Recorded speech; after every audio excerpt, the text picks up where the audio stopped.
Hey everyone, Ryan here from the Barbecue and Brews Show. Welcome to another interview at Meatstock, this time in Sydney with Hattem Mattar from Dubai in the UAE. Yes, sir. Thank you for coming on, having a My chat. pleasure, my pleasure. Glad to meet you guys in person after all of our digital interaction. Yeah, it's fantastic. And that's, I mean, how good's that been? Just being able to like connect with people and then like literally what, 2 weeks later we're meeting, high fives. No, it's been interviews. it's been great. You know, the cool thing about barbecue, like I was saying when we were on stage, is barbecue belongs to everybody. Yeah. And so Australia's got a strong barbecue culture. If you showed up in any country that has a similar culture, you'd feel right at home, despite being from a different country. Yeah. So we're I mean, when I landed, high fives, hugs all around, because we both identify with family.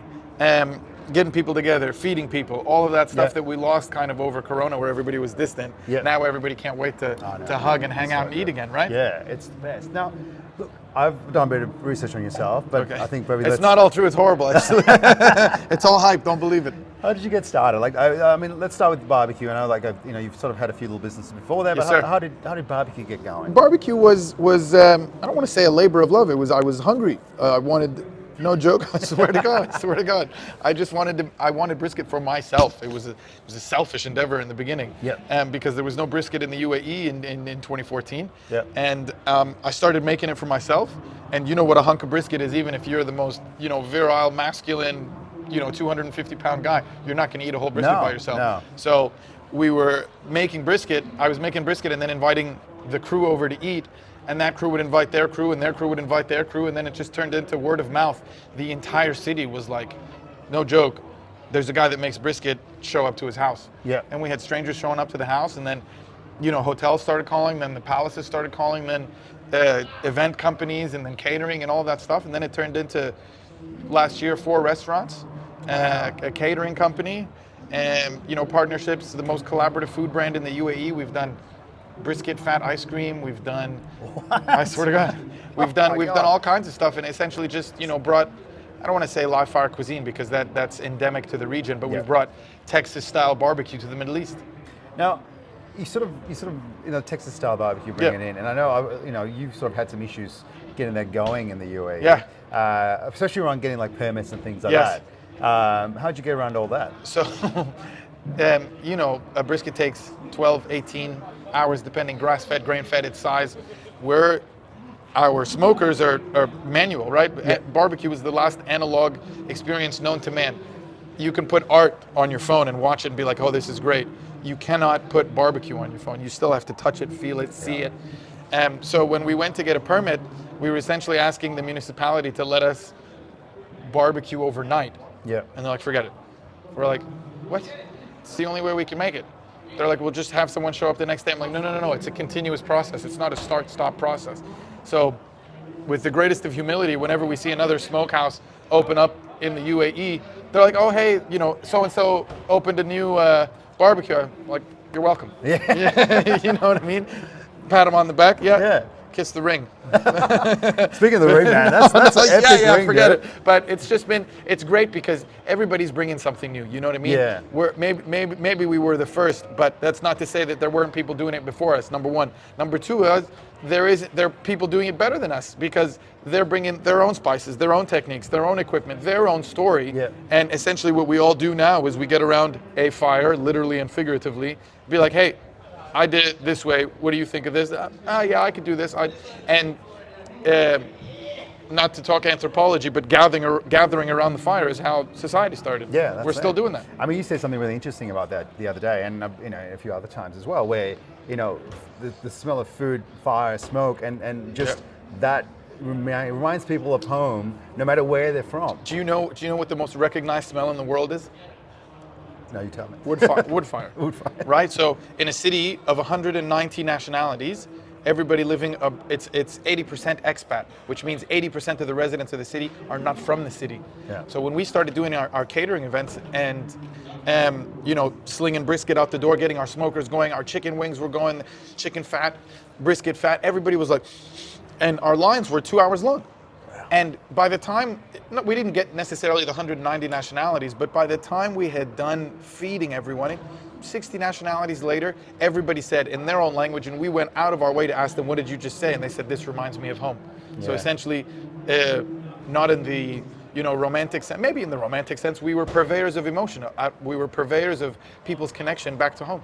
Yeah, that's unreal. Yeah. And that's such a deep connection It is. to have. And It is. Yeah, to get that out of More than food. Yeah, exactly. Right. Yeah, it's so much. And get it out of food. So much more is than unreal. food. People were like, "Oh, I haven't been home in 4 years. I feel like I'm back in Istanbul." Yeah. And sometimes it wasn't even barbecue as in meat. One of the girls that came to eat, she said it reminds me of the roast chestnuts that I used to have in Taksim Square. But it was the smell of the fire that made her feel like home, not the flavor of the food. Yeah. Like that. That's unreal. Yeah. That's so cool. I mean, even walking here, right? You walk and You can't get the smell off, actually. Especially when like the Brazilian guys are Yeah, cooking up. they're not joking, man. That That's smoke's like just going metric everywhere. tons of meat. It's so good. Yeah. We'll talk about Mattar Farm. So that's where Yes, it all sir. started, Yes, right? sir. So, and you were talking about the culture where basically, it's an open door policy. Yes. All people can come in and Yes. stay, and that's kind of where you're going. Like, how did you go from that farm, obviously, to your first restaurant, and what was that journey like? We were talking with, I was with you guys yesterday. Remember we were talking about culinary diplomacy? Yep. How do you get people that don't necessarily speak to each other around a table? Put barbecue on the table. Yeah. Not French cuisine, no disrespect to Yeah, French man. cuisine. Yeah, this is not awesome. Indian Yeah. cuisine, not Arabic cuisine, not Australian cuisine, not shrimps on the, no, none of that. Put live fire cuisine on a table, everyone will eat. And because everyone will eat, essentially it starts the conversation. In my head, when we built the restaurant, I had a restaurant on the rooftop of Medina Jumeirah. So it was the world's most humble cuisine under the world's most luxurious hotel. I saw a picture of it getting craned up. Yeah? Yeah. We were going to chopper it in. Oh, I swear to God. It's the world's it's a 7-star, it's the world's only 7-star hotel. Wow. And here we are making barbecue. That's awesome. And essentially what we wanted to do was set up a really long picnic table, Yep. like 10 meters long, all connected. Goddamn Corona. Yeah. Pardon my French. But what we wanted to do was set up an entire picnic table, just one right. Like a shared table, man. Unreal. Not pieces of a table, Yeah, yeah. but just a giant table. And put barbecue sauce on one side and pickles on the other side. So if you wanted something, you essentially had to interact with the entirety of the table. That's fantastic. Yeah. Making more connections. Yeah, just be like, hey, could you pass the barbecue sauce? I can't hear you. Can you pass the barbecue sauce? And then, maybe you meet your next girlfriend. Can you pass I set it up for me, by the way, I'm single. Can you pass the barbecue sauce and your number? Now, I mean, you mentioned you're single. Yes, sir. You got 2 daughters. Yes, sir. And obviously, you started this barbecue journey through some of the hardest times Yes, sir. in your life. That to me was like listening and reading about that. That was amazing. So like, do you mind sharing a little bit? Yeah, sure. No, it was the barbecue kind of family, the interaction of somebody high-fiving you or giving you a hug after a great sandwich, or even just a smile was during the darkest times of my life. I was heartbroken. I was trying to find myself after losing essentially who I thought I was, the father or husband, all of those things, and all of a sudden overnight they're like ninja vanish. Yeah, right. So I'm like, well, no. That's cool, I caught myself and I was like, I don't know what to do. And the interaction from feeding people was micro doses of hugs and smiles and hey man, that was great and stuff like that. The dopamine of being wanted. Yeah. And then I'm like, you know what? I'm going to do this tomorrow because I can't sit at home and just wallow. Yeah. I need that. I need a hug tomorrow. You can't just rock up to a stranger and be like, hey, can I have a hug? That's weird. Yeah. But you can ask him for a hug after you made them a sandwich. Yeah. You know what I mean? That's so unreal. no joke, under the guise of barbecue, I was asking people for hugs and high fives and ways to connect with them because I needed that and there was no other way for me to do it in that volume without making food.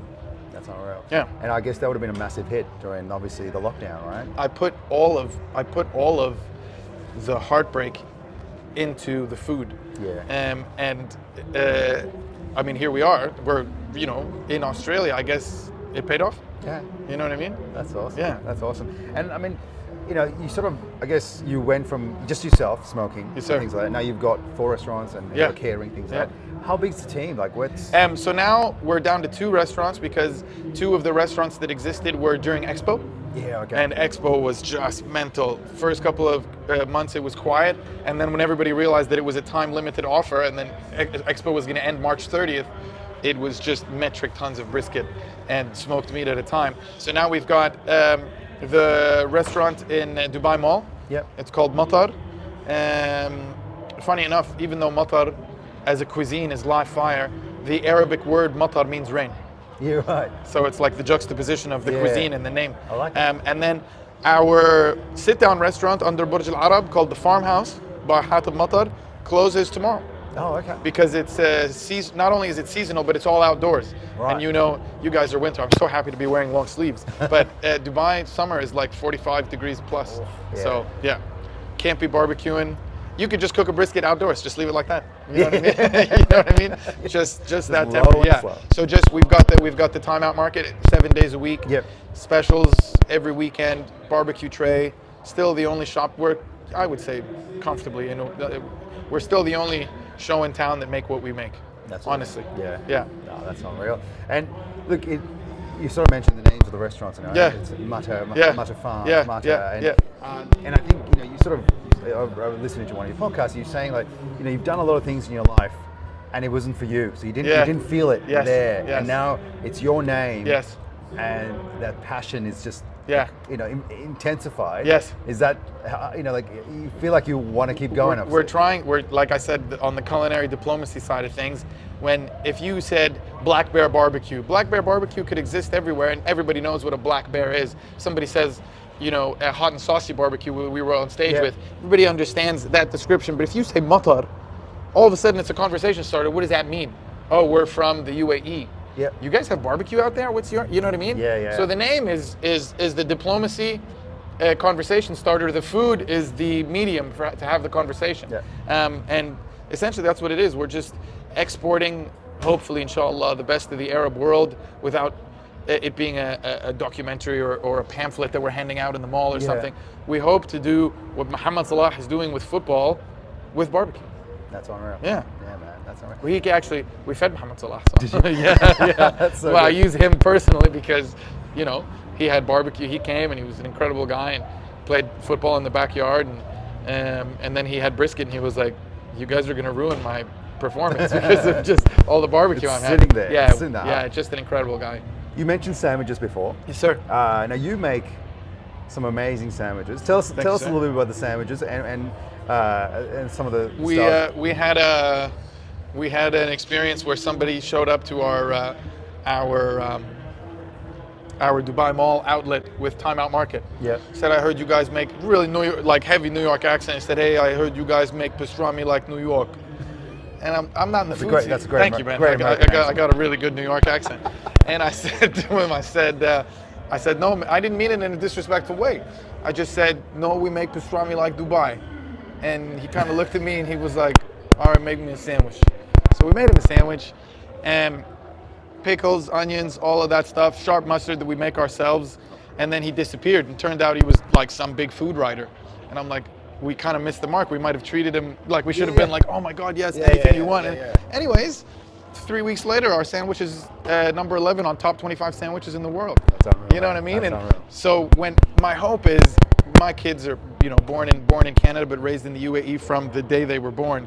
My hope is their age group grows up eating our sandwiches, and when they go to New York, University of New York, Columbia, or whatever it is, and they walk into Katz, which is the world reference for pastrami, they're like, oh, what do you guys make here? They're like, pastrami. They're like, oh, like Mattar? And we become the reference, man. you know what I mean? Yeah. And not to take it away from them, because they were the first, but there a lot of things in the UAE, because of how new it is, are fleeting. Yep. To put down roots and to have a reference where someone goes abroad and be like, oh, I've had this back in the UAE, that's the point.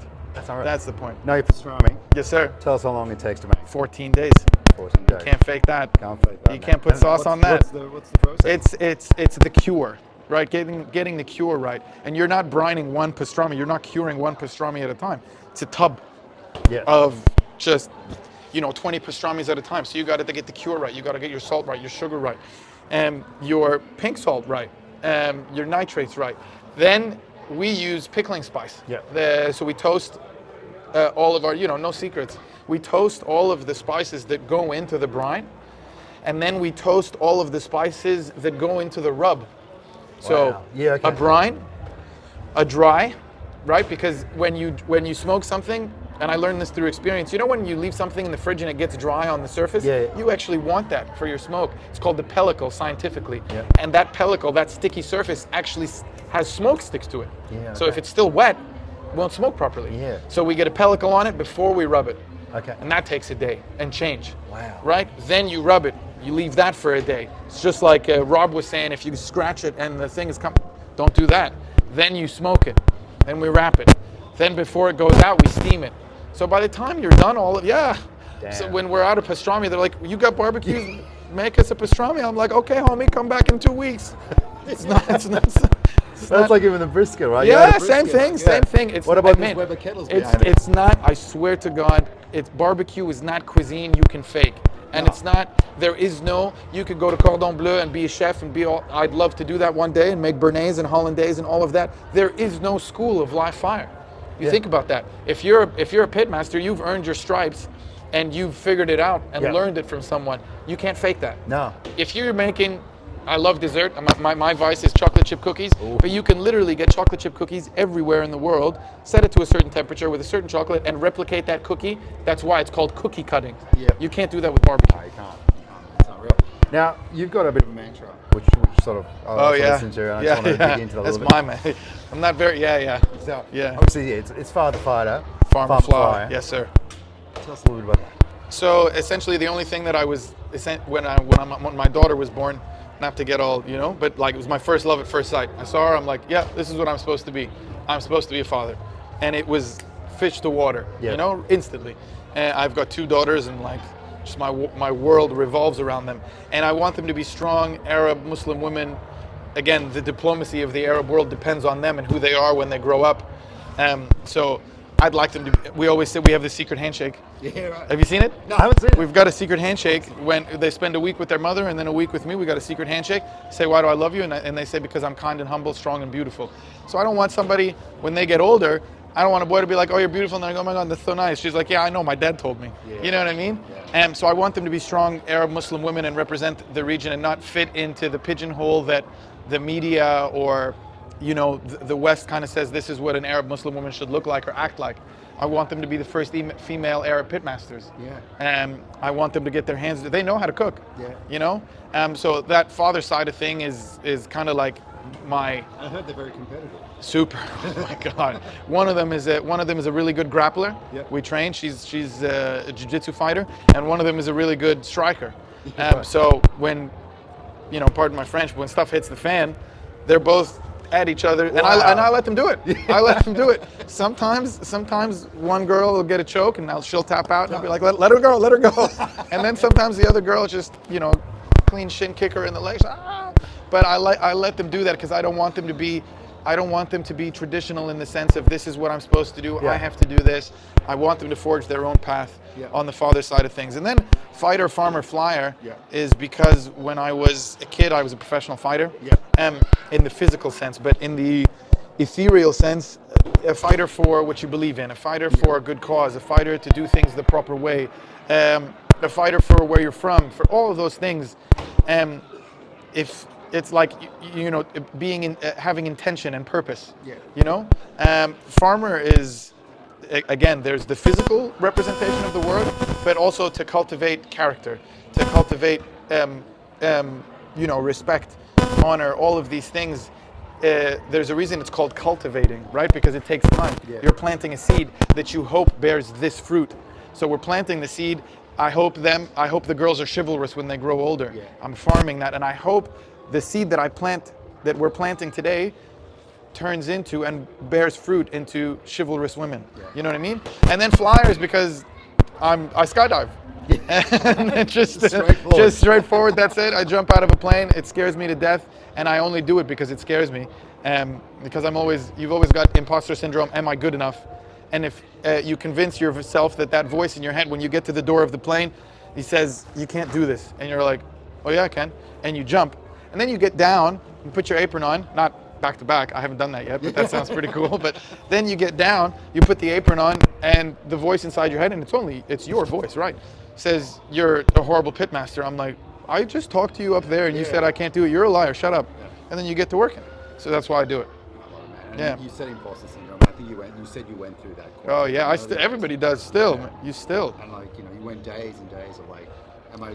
Man, it is a constant struggle to turn it down every day, even here. it is a constant struggle to turn your imposter syndrome. I don't know how the people that like really believe in themselves, Yeah, man. you know, like I totally agree. I don't know how they do it, that it's constantly like a belief in themselves. You wake up in the morning and there is a voice inside your head that says, nope, and it's at 9. Your day is holding yourself accountable, turning it down all the way to like 6 or 5, so you're like, shut up. Yeah. I'm gonna do my thing, and then at the end of the day, you're like, I got that day. And there are some days where you can't turn it down. It's up to 9, and you're like, you know what I mean? Oh, absolutely. I have that all the time, and sort of. I think all of us do, it's hard for us to admit it. Yeah. Some people are like, yeah, that's my thing, but it's hard for some people to admit it, you know? Jumping on the stage, right? Yeah. For me, I'm yeah. like, yeah. oh, man, what am I doing? Yeah. And then I get there, I'm like, oh, yes, man, you get so psyched good. up, and then you get. Yeah, that's what I was telling you. You're a natural.